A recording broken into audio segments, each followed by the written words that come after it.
할렐루야. 153 저녁기도 온 주신 여러분들을 주님의 이름으로 환영하고 축복합니다. 오늘도 귀하고 복된 이 저녁 시간 하나님의 소리 가운데 신실하게 일하심을 목도하는 귀한 복된 저녁 시간이 되기를 간절히 소망하겠습니다. 먼저 하나님의 말씀 보도록 합니다. 로마서 14장 16절에서 18절 말씀까지 보겠습니다. 로마서 14장 16절에서 18절입니다. 우리 같이 한 목소리로 다 함께 봉독하도록 하겠습니다. 시작. 그러므로 너희의 선한 것이 비방을 받지 않게 하라. 하나님의 나라는 먹는 것과 마시는 것이 아니요 오직 성령 안에 있는 의와 평강과 희락이라.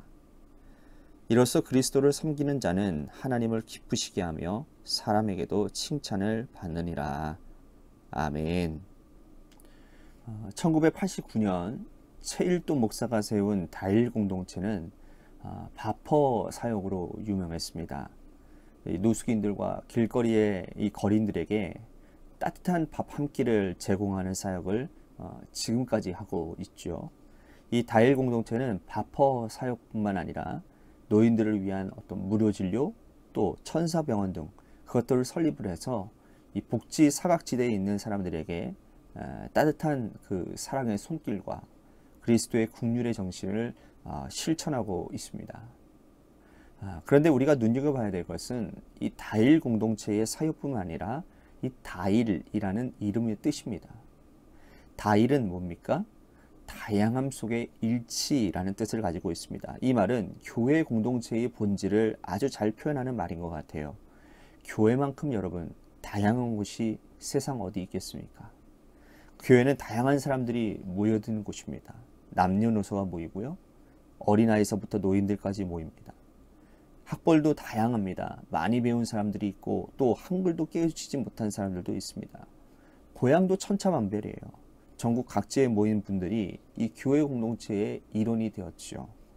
교회 공동체가 이렇게 다양한 분야의 다양한 모습으로 모여 있는데 이 다양함만 있다면 이것은 곧 분열로 이어지게 될 것입니다.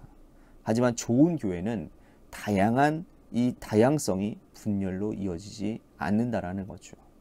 일치로 나아가게 됩니다. 교회가 일치로 나아가는 이유는 왜 그렇습니까? 그리스도의 복음 때문이지요.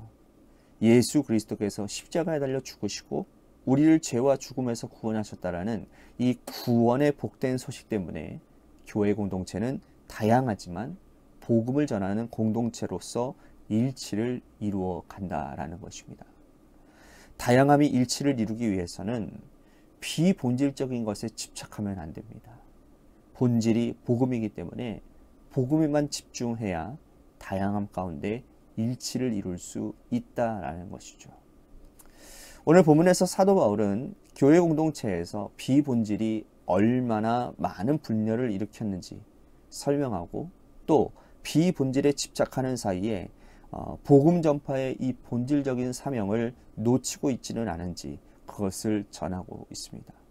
자, 우리가 읽지는 않았지만 1절에서 3절 말씀에 보면 이렇게 말씀을 해요. 믿음이 연약한 자를 너희가 봤지만 그의 의견을 비판하지 말라라는 거예요.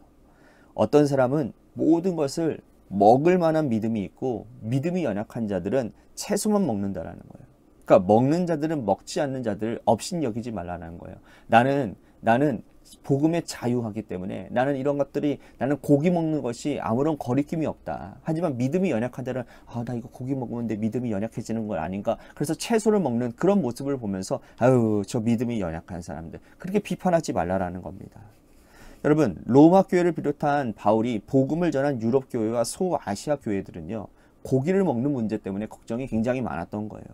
로마가 지배하는 모든 사회는 다신교 문화였습니다. 그렇죠? 그래서 시중에 유통되어지는 고기들이 다 우상에게 바쳐진 그러한 고기들이었다는 거죠. 우상 숭배를 하고 난 다음에 유통되어지는 거예요. 그러니까 성도들 중에는요, 이 이방인의 신전에 드려진 고기를 먹어도 되는지에 대한 문제로 교회 안에 갈등과 다툼이 일어나게 되었다는 겁니다. 이 문제에 대해서 사도 바울은 고린도전서 8장 말씀에 이미 정리를 해 두었죠.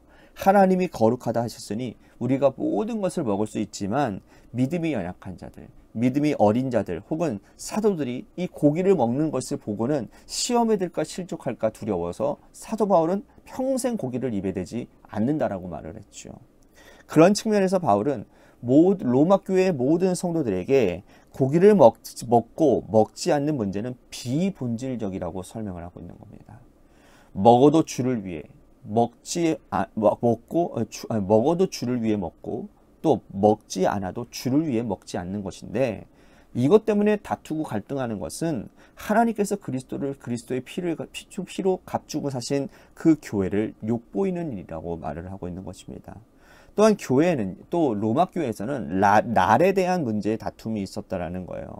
그러니까 그런 거죠. 어떤 사람이 이 날을 전날보다 낮게 여기고 어떤 사람은 모든 날을 같게 여기는데 각각 마음으로 확증하라 라고 말씀을 하는 거예요. 이 말이 뭐냐면 로마 교회 공동체를 이루고 있는 두 단체가 있었는데, 한 그룹은 로마 교회에서 개종을 해서 유대교회에서 개종을 해서 예수 그리스도를 받아들이는 그 믿는 사람들이었고요. 또 한 그룹은 이방인들이었다라는 거예요.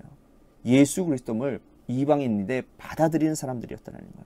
그러니까 이들은 절기에 대한 태도가 아주 달랐다라는 것이죠. 유대교에서 개종한 사람들은 새 절기 중에 유월절을 가장 사랑했고요. 반면에 이방인이었다가 예수 그리스도를 믿게 된 사람들은 7.7절, 즉 오순절을 사랑했다는 거예요. 성령이 이 땅에 오심으로 교회가 세워졌다고 생각했기 때문에 이 이방인에서 그리스도인으로 개종한 사람들은 성령이 임한 그 오순절을 사랑했다는 것이죠. 반면에 유대교에서 개종한 사람들은 민족의 지도자 모세가 제정한 유월절을 사랑했고, 그래서 모세의 숨결에 살아있는 유월절을 생명처럼 여겼다는 겁니다. 이 문제로 교회에 다툼이 많았던 거예요. 안식일과 주일을 대하는 태도가 달랐다는 거죠. 유대교에서 개종한 사람들은 구약적인 의미에서 안식일을 소중하게 여겼지만, 이방인이었다가 그리스도를 믿는 사람들은 주님이 부활하신 주일을 훨씬 더 중요하게 여겼다는 겁니다. 그런데 바울은 뭐라고 얘기하느냐? 날이 중요한 게 아니라는 거예요. 자기 마음으로 좋은 날을 확정하고 그것으로 충분하면 된다라고 말을 하고 있습니다. 모든 날이 하나님의 날은 중요하지 않다는 거예요. 날을 논하는 것 자체가 비본질적인 것이기 때문에 다투는 것이 하나님의 마음을 아프게 하는 것이고 복음을 헛되이 하는 것이라고 말씀을 하는 거예요. 또 이런 말씀을 해요. 우리들이 좋아하는 찬양 가운데 이런 찬양이 있지만, 이제 내가 살아도 주를 위해 살고, 그 찬양 있지 않습니까? 그 말씀을 하고 있는 거예요. 8절에 보면 우리가 살아도 주를 위해 살고 또 죽어도 주를 위해 죽는데, 그러므로 사나 죽으나 우리가 주님의 것이로다. 아주 중요한 말씀이죠. 고기를 먹는다고 비판하는 형제들, 채소만 먹는다라고 업신여기는 형제들, 또 이날 저날보다 낮게 여긴다고 무시하는 형제들, 그 모든 형제들이 다 주의 것이라고 말씀을 하는 거예요. 우리는 모두 예수 그리스도께서 피로 값주고 사신 교회 공동체의 일원이기 때문에 누구든지 어느 누구도 무시할 수 없다라는 겁니다. 여러분 어떻습니까? 우리는 비본질적인 것, 아무것도 아닌 문제 때문에 서로 갈등하고 분열한 적은 없었습니까? 지금도 마음속에 나는 저 사람을 받아들일 수 없다라고 선을 긋고 또 그렇게 또 평가하고 있는 사람들이 있지는 않습니까? 그런데 곰곰이 생각해 보십시오. 여러분, 과연 그것이 복음 때문인지 아니면 비본질적인 것이 때문인지를 봐야 되는 거예요. 비본질적인 것 때문에 형제들을 받아들이지 못하고 있다면 훗날 하나님의 심판대 앞에 서서 우리는 할 말이 없을 것이라는 겁니다.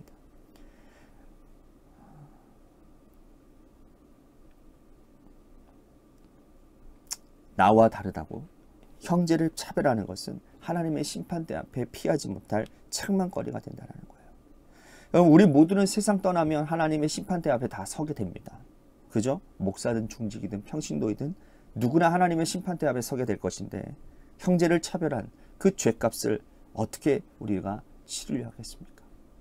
이 말씀을 꼭 기억하고 우리가 복음이 아닌 비본질 때문에 교회 공동체를 분열하고 갈라놓은 적은 있다면 오늘 하나님 앞에 우리가 회개의 자리로 나아가야 될 것 같습니다.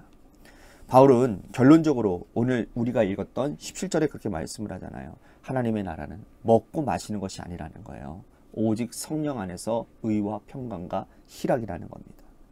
여러분, 고기를 먹든 채소를 먹든 비본질적인 것은 하나님의 나라에 해당되는 것이 아니고 하나님의 나라는 오직 그리스도께서 말씀하신 의와 평강과 희락이라는 말씀이에요. 오늘도 여러분 본질에 집중하는 여러분들 되시기를 바랍니다. 비본질적인 것들은 흘려보내고 본질만 붙들고 하나님의 기쁨과 하나님의 영광이 되는 삶을 사시기를 주님의 이름으로 간절히 축복하겠습니다. 오늘 말씀 생각하면서 우리 같이 기도했으면 좋겠습니다. 하나님, 내가 본질에 집중하며 비본질을 멀리하는 사람이 되겠습니다. 혹여나 내가 비본질에 집착하여서 하나님이 원하시지 않는 그러한 일들을 가운데 하나님, 혹여나 내가 다른 사람들을 비판하고 정죄하고 또한 교회 안에서 분열이 일어나는 일 가운데 내가 동참했다고 한다면 하나님 이 시간 나를 용서해 주시고 심판대 앞에 섰을 때에 하나님 그 죄값이 너무 무겁습니다. 하나님 용서해 주시옵소서. 우리 같이 회개의 자리로 나아갔으면 좋겠습니다. 또 한 가지 우리 교회를 위해서 기도했으면 좋겠습니다. 오늘 말씀이 우리 교회의 표와 너무나도 잘 맞지 않습니까? 하나님을 기쁘시게, 이웃을 행복하게. 우리가 어느 곳에 있든지 간에 하나님을 기쁘시게 하는 공동체가 될 때 그것은 나 한 사람뿐만 아니라 나를 통해서 다른 사람들에게도 귀한 아름다움의 영향력들이 다른 사람들을 화목하게 하고 다른 사람들을 의와 평강과 희락으로 인도하는 그러한 행복하게 하는 역사가 일어나게 된다라고 말씀을 하는데 우리 교회가 바로 그런 교회가 되도록 인도해 달라고. 또한 재개발 가운데 놓여져 있는 주님의 교회를 위해서도 간절히 기도해 주시기를 바랍니다. 또한 육신의 질병으로 고통당하시는 분들 많이 있습니다. 그분들을 위해서 우리 간절히 기도했으면 좋겠고요. 또한 여러분들의 삶의 자리와 여러분들의 자녀들을 위해서 우리 같이 기도하시다가 여러분들 돌아가시기를 바랍니다. 노래 끝날 때까지 우리 같이 합심하여 기도하도록 하겠습니다. 기도하시겠습니다.